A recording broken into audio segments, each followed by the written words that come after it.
দুনিয়ার একজন পদস্থ ব্যক্তি, তাকে সাক্ষাৎ করার জন্য যদি সিস্টেমে যাইতে হয়, ও যুবক রাগ হয়েও না, তোমার পায়ে হাত রাখি, তোমার পায়ে হাত রাখি, তোমার যৌবনের উপরে লানত।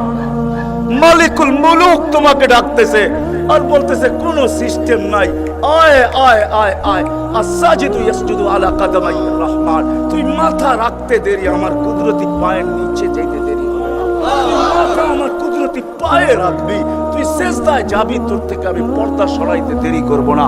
যদিও আজ পর্যন্ত আমি কাউকে ৭০ জনের সাথে সাক্ষাৎ দিছি বা কথা বলছি ওরা আল হিজাব, শুধু একমাত্র তোর নবী আছে, তোর নবী আছে, মুহাম্মদুর রাসূলুল্লাহ আছে, যে আমার বন্ধু, তাকে সাক্ষাৎ দিছি তো কাবা কাউসাইনি আও আদনা ফাতানা ফাতাদাল্লা ফাওহা ইলা আবদি মা আওহা। সমস্ত পর্দাকে সরায়া বন্ধুকে পাশে বসায় দর্শন দিছি। তুই তারই উম্মত, তোকেও দর্শন দিতে চাই, কোনো পর্দা রাখতে চাই।